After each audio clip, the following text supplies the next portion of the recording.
In the lush, unforgiving depths of the forest, where life thrives and decays side by side, a monkey suffering a ghastly parasite infestation battles an invisible war against nature's cruel design. Imagine the hide of this creature, once smooth and agile, now grotesquely marred by a festering hive of parasitic invaders.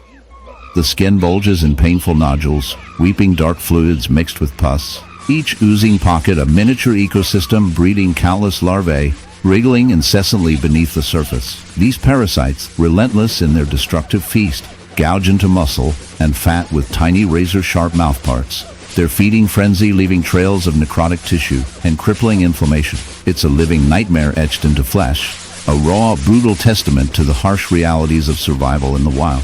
What you're witnessing is not just an infection but a complex battleground of biological horror.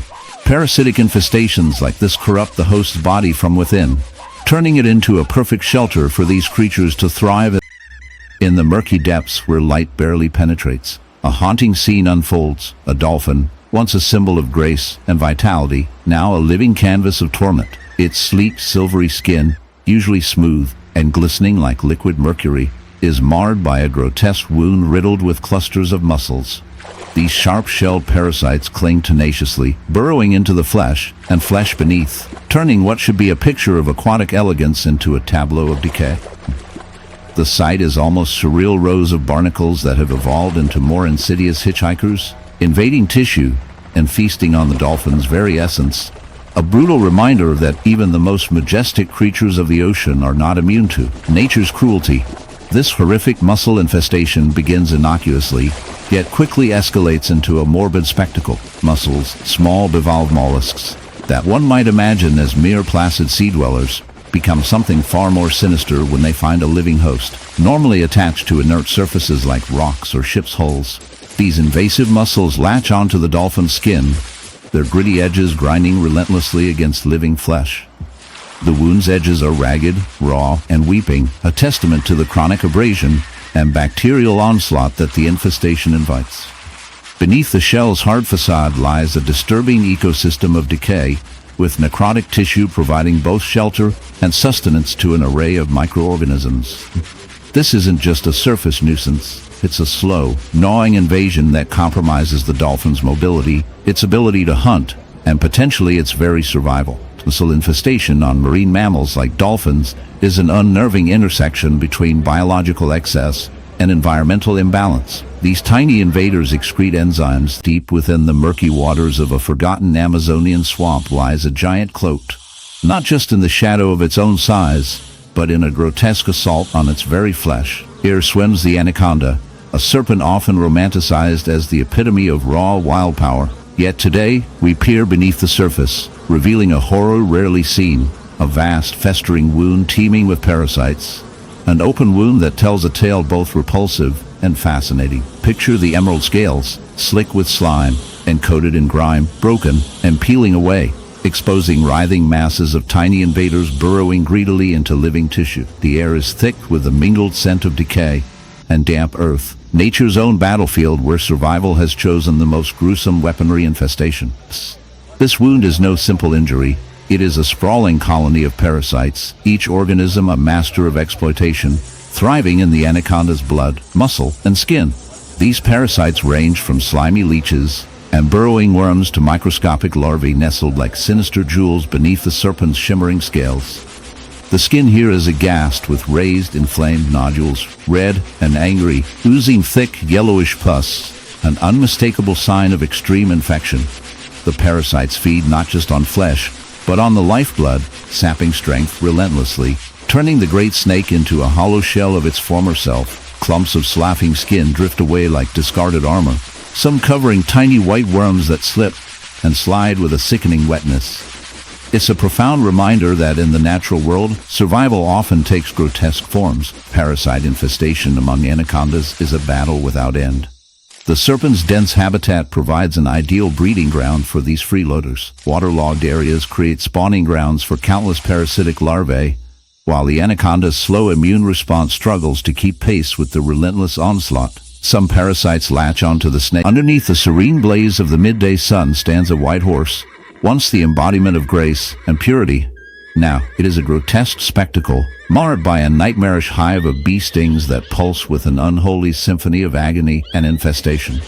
The creature's glossy coat, imagined as a canvas for ethereal beauty, is instead skewered and blistered, a horrid checkerboard of swollen, angry welts. A living coronet of destruction pulses with a vicious infestation. The hive is not a silent plague, but a writhing, buzzing cauldron of life, and death fused unnervingly with the horse's exposed flesh. The viewer is drawn into a world where natural order twists into a macabre theater of biological encroachment and helpless animal suffering. This alarming spectacle unfolds as bees, those insect architects of collective frenzy, have not simply stung, they have colonized. Their tiny bodies swarm, their movements a violent ballet, puncturing skin to establish a perilous and parasitic stronghold. This is no ordinary sting. It's a grotesque form of invasion where the horse's back white. In the sprawling wilderness where life and death intertwine in brutal choreography, the scene shifts to a creature draped in a striped cloak of black and white, a zebra, once a symbol of elegance and endurance. Yet, today, this zebra tells a grotesque story far from the idyllic imagery often associated with its kind.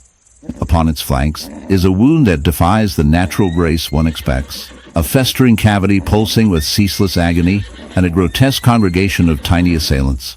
This wound is not just any injury, it is a macabre theater where the relentless insect infestation unfolds. A horrific mosaic of decay and survival. The zebra's hide, typically smooth and striped in patterns that dazzle the eye, shows the ravages of countless bites.